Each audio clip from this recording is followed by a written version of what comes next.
त्रैगुण्य विषया वेदा निस्त्रैगुण्यो भवार्जुन निर्द्वंद्वो नित्य सत्वस्थो निर्योगक्षेम आत्मवान।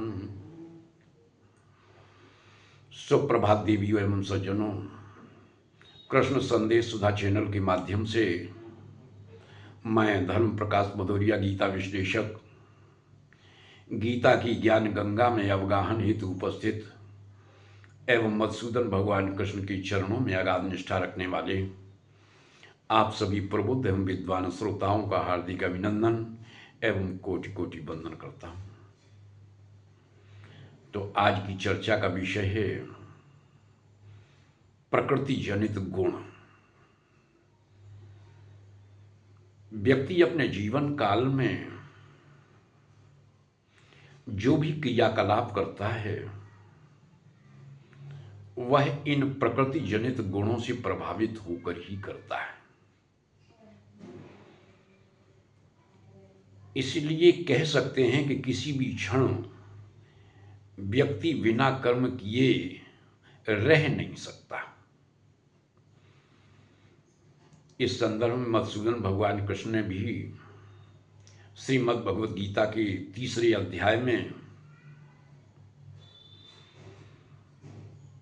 अर्जुन को बताया है कि नहीं कश्चित क्षणमपि जातु तिष्ठत्य कर्म कृतो कार्यते यवसः कर्म सर्वः प्रकृतिजैर्गुणैः। मधुसूदन भगवान कृष्ण कहते हैं कि देखो अर्जुन, किसी भी क्षण व्यक्ति बिना कर्म किए रह नहीं सकता। ठीक है, शारीरिक कर्म नहीं करेगा तो मानसिक कर्म करेगा, लेकिन करेगा अवश्य। क्यों? क्योंकि ये जो गुण हैं, सतोगुण, रजोगुण और तमोगुण, इनके प्रभाव से प्रभावित होकर करता है। तो यहां पर विशेष रूप से ध्यान देने वाली बात यह है कि जहां तक रजोगुण और तमोगुण की बात है तो इनका पूर्ण रूप से उच्छेदन या यूं कहें निर्मूलन उचित प्रतीत होता है। किंतु जहां तक सतोगुण की बात आती है तो सतोगुण के संदर्भ में ऐसा नहीं कह सकते हैं, क्योंकि सतोगुण की भूमिका इन दोनों ही गुणों से भिन्न है। हालांकि यह भी सत्य है कि ये तीनों गुण बंधनकारी हैं।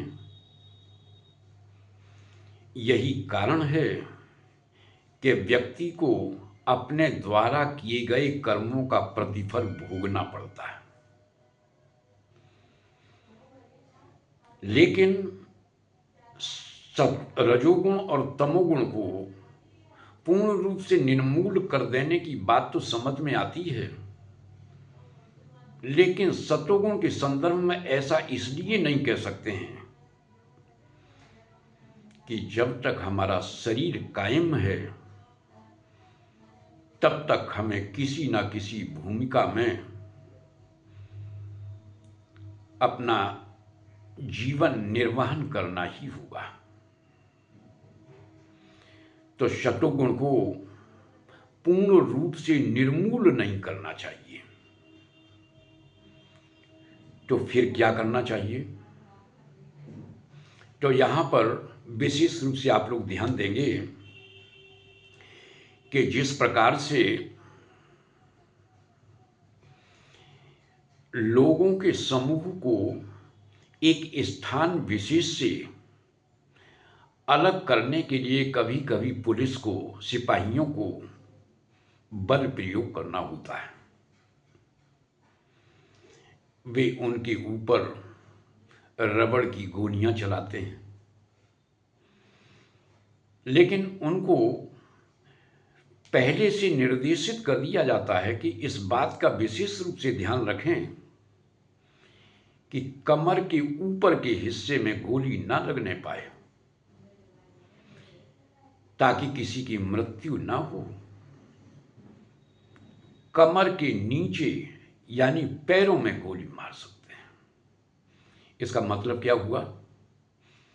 यानी व्यक्ति को मारना नहीं है, बल्कि उसे घायल कर देना है।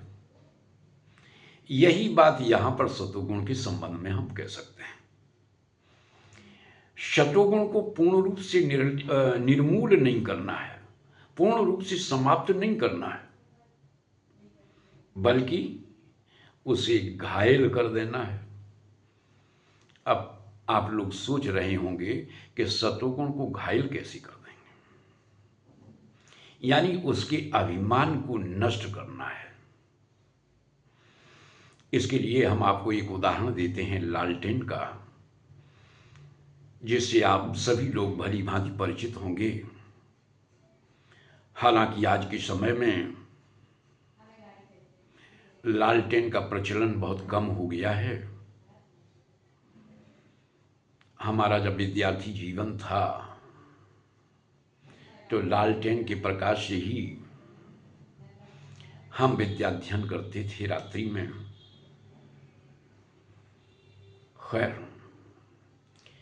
हम जिस बात की पुष्टि के लिए उदाहरण दे रहे हैं उस विषय पर आते हैं। लालटेन का प्रकाश स्वच्छ रूप से बाहर फैले, इसके लिए हमें क्या करना चाहिए? सर्वप्रथम लालटेन में जो कांच लगा होता है उसके अंदर की कालिख को अच्छी तरह से साफ कर दीजिए,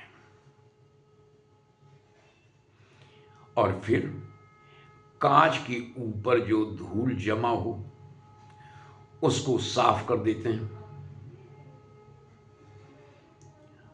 इसी प्रकार आत्मा की प्रभा के पास जो तमोगुण रूपी कालिख है उसे अच्छी तरह साफ कर दीजिए। उसके ऊपर रजोगुण रूपी जो धूल जमा है उसको भी साफ कर दीजिए।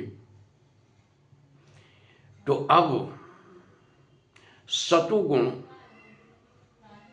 को दूर करने का अभिप्राय है उस स्वच्छ कांच को भी फोड़ दें। इसलिए कांच को फोड़ना नहीं है, क्योंकि कांच को यदि हम फोड़ देंगे तो फिर प्रकाश कैसे फैलेगा? ज्योति का प्रकाश फैलाने के लिए कांच का होना अत्यावश्यक है। अतः सतोगुण रूपी जो शुद्ध चमकदार कांच है उसको फोड़ना नहीं है, बल्कि क्या करना है? उसके सामने एक कागज का टुकड़ा भले ही लगा दें। उससे क्या होगा कि ताकि आंख चकाचौंध ना हो। यह क्यों करते हैं? केवल आंख को चकाचौंध ना होने देने के लिए ऐसा करते हैं। इसी प्रकार हम सतोगुण से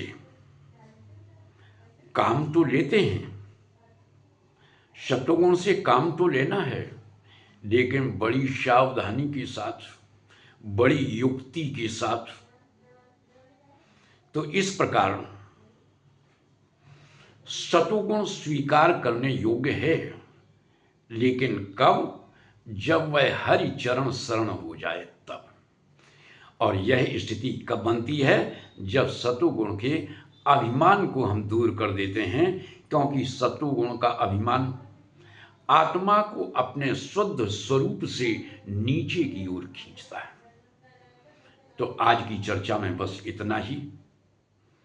आज की चर्चा में यदि सचमुच आप लोगों को आनंद की अनुभूति हुई हो तो हम आपसे ऐसी अपेक्षा रखते हैं कि वीडियो को ज़्यादा से ज़्यादा लाइक करें, शेयर करें, अपनी आख्या दें, और यदि आप नए हैं तो हमारे चैनल को सब्सक्राइब करने में किसी भी तरह का संकोच न करें। जय श्री कृष्ण।